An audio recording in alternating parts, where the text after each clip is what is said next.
સુરતમાં વરાછાના ધારાસભ્ય કુમાર કાનાણીએ મુખ્યમંત્રીને પત્ર લખ્યો છે। આયુષ્યમાન કાર્ડમાં અપ્રુવલ નહીં મળતા લોકોને હાલાકી થઈ રહી છે, જે વર્ણવી છે। એપ્રુવલ માટે સંખ્યાબંધ ફરિયાદો આવી રહી છે।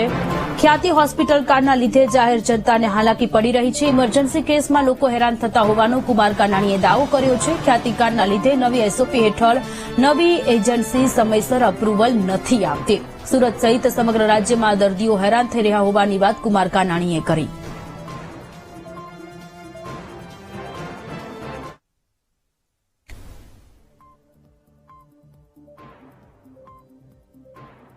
પ્રધાનમંત્રી દ્વારા શરૂ કરાયેલી આયુષ્યમાન કાર્ડ યોજના જે ગરીબ અને મધ્યમ વર્ગના દર્દીઓ માટે શરૂ કરી છે, તે ફરી એક વખત ક્યાંક વિવાદમાં આવી છે અને આ વખતે જે વરાછાના ધારાસભ્ય કુમાર કાનાણી છે, તેમણે મુખ્યમંત્રીને પત્ર લખીને આ અંગે રજૂઆત કરી છે, જાણ કરી છે।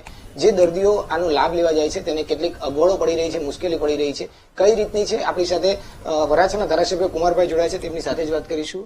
કુમારભાઈ, મુખ્યમંત્રીને આ પત્ર લખીને રજૂઆત કરવી પડી છે આયુષ્યમાન કાર્ડને લઈને, કઈ રીતની ફરિયાદો આવે છે, શું શું બાબતો રજૂઆત કરી છે?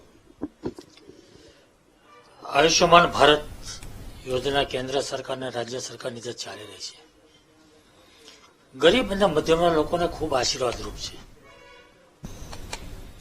પરંતુ થોડા સમયથી આયુષ્યમાન કાર્ડના એપ્રુવલ આવતા નથી। મારી પાસે અસંખ્ય ફરિયાદો આવી છે। મારા વિસ્તારની જો વાત કરું તો 2 કાર્ડ 27 તારીખના છે, 1 કાર્ડ 30 તારીખનું છે, 1 કાર્ડ 31નું છે, 1 1 તારીખનું છે, 3 કાર્ડ 2 તારીખના છે।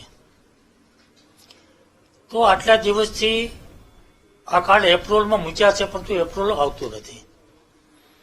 આ તમામ દર્દી હૃદય રોગના હુમલાના દર્દીઓ છે।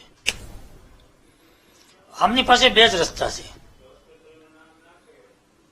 કે એપ્રુવલ જો ન આવે તો આ ગરીબ અને મધ્યમના લોકોને માથે દેવું કરીને પણ સારવાર કરવી પડે, અથવા તો એપ્રુવલની રાહ જોવી પડે।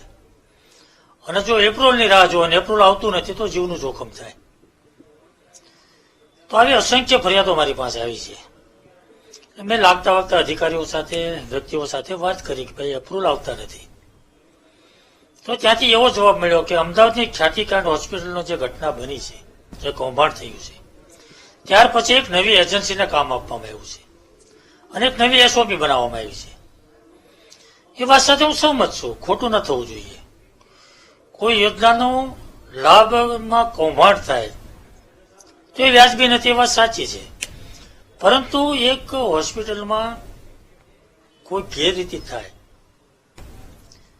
એને અટકાવવા માટે તમે નવી એજન્સી આપી, ઓકે, કઈ વાંધો નથી, નવી એસઓપી કઈ વાંધો નથી, પરંતુ એના કારણે ખરેખર સાચા અર્થમાં જે ગરીબ અને મધ્યમના લોકોના દર્દીઓનું એપ્રુવલ આવતું નથી, એનું જીવનું જોખમ ઊભું થયું છે, અથવા તો માથે દેવું કરવું પડે એવું છે, તો એવા લોકોને સમયસર એપ્રુવલ તો આવવું જોઈએ ને, એની વ્યવસ્થા તો કરવી જોઈએ ને। કોઈ પણ ઘટના ઘટે એટલે એના નવી એજન્સીઓ, નવી એસઓપીઓ, નવા અધિકારીઓ, એ તો બધું થયા કરે, એનો અમને કોઈ વાંધો નથી, પરંતુ યોજના ખોરંભે પડી જાય, લોકોને એને લાભ ના મળે અને લોકોને માથે દેવું કરીને આ ઓપરેશનો કરાવવા પડે, એ બિલકુલ ગેરવ્યાજબી છે। આ વ્યાજબી વાત નથી અને એટલા માટે મેં મુખ્યમંત્રીને, આરોગ્ય મંત્રીને અને આરોગ્યના અધિકારીઓ ઉપર ધ્યાન પર મૂક્યું છે કે તમે જે નવી એસઓપી બનાવી છે, નવી એજન્સીને કામ આપ્યું છે, પરંતુ લોકોને મુશ્કેલી પડી રહી છે, તો આ મુશ્કેલી તાત્કાલિક ધોરણે દૂર થવી જોઈએ, એ વાત મેં ધ્યાન પર મૂકી છે।